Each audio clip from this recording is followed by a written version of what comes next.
Guys, before you go on to this clip, please don't forget to press the subscribe button for more content like this. We post all our clips on this channel from the podcast. I know you're going to enjoy this quite a lot. And people who say that, okay, I'm not looking for validation, as humans, we all love being validated.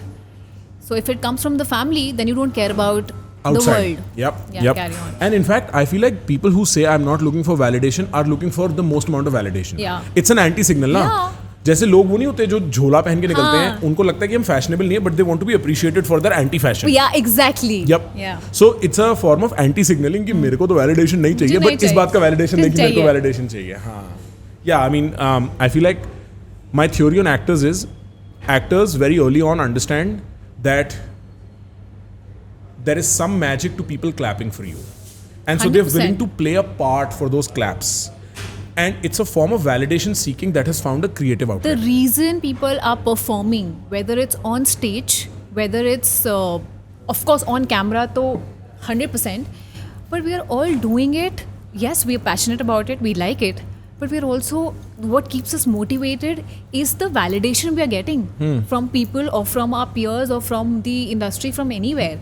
So I don't think people who say that I'm not looking for validation they really mean it. Either they're not getting it at all, Right. or they're attracting more, Or it's a defense mechanism. or it's a defense mechanism. Right. Yeah. It must feel that like there has to be some validation in the act of being a part of a crew with such senior actors, no? Like you feel like you're getting somewhere in your acting career that way. 100%. The first day, so I had done a Channel V show, and then Mirzapur happened, and I remember the first time I was going on set, I had seen all these people in films. Yep. Whether it was Ali doing, a part in Three Idiots, or like Shweta in Masan, or like Pankaj Ji in his many films. Yeah. I had seen these people. So for me, the thought of being on set was already intimidating. Agreed. I had seen Rasika and Kissa also. So I was like, okay, I need to be putting my best foot forward. And I remember my first day of shoot, and I had a scene with Ali. And I was in my head thinking, oh my God, I've not had a chance to even talk to him before the shoot. So I was quite intimidated. But he came on set and he's like, Dippy, and he came and hugged me, and I'm like, okay. Wait, he was in character? He was Ali doing it, but because also he's read the script so many times, and I was the last one to go on board, like get on board for that. It's been already 4 months where they had met, they were on board, they had discussions, and probably he'd read the whole script by then. So he literally came and made me feel so comfortable that I felt like I know this person since I don't know when. Right. Yeah. And I think because I'm the youngest on that set, people take care of me like everyone. Shweta is somebody who's the closest person to me, and my director and my DOP. We are very, very thick, Gurupa and Sanjay Kapoor and Shweta. And I'm literally like a kid to them. They're all older than you. They're all older than me, and I am literally like a kid to them. That's really my family in Mirzapur. Yeah.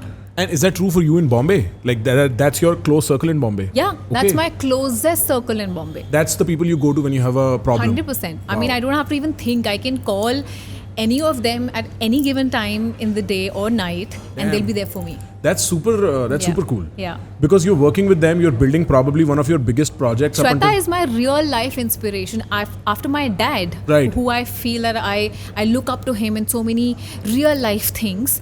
After him, it's Shweta for me. You have no envy in saying that? Not at all. Artists are plagued by envy, no? Sure, but like I'm such an awe of her, of the way she deals with things in her real life and the person she is in her real life, that I feel like, just by observing her, I learned so much. Wow. Yeah. That's rare, because artists are very, I think the curse of an artist is envy. You're constantly judging yourself against people. But people who you envy also, if you really sit down and close your eyes, those are the people you admire. You can't be jealous or envious of anybody you don't admire. Absolutely. So if we focus on the admiration wala frequency, you'll start feeling good about it. I think you have a very solid point, because you can only be jealous or envious of somebody who you think is above you. Yeah. Right? And if you can remove that negative feeling, Yeah. that pressure you're playing with yourself, and just look at them, maybe you can let some information, knowledge, wisdom, some Yeah. kind of grace Yeah. flow through them Yeah. to you. Right? Yeah. That's a very solid point. I think, in fact, the most you will ever learn is through the dark emotions, the sad emotions, the unhappy emotions, and the painful emotions you have. See, like how they say that every coin has two sides. Right. Having a that dark side in a way that you're feeling anyway is a great energy to have. Just flip it. Just flip it. Just flip it.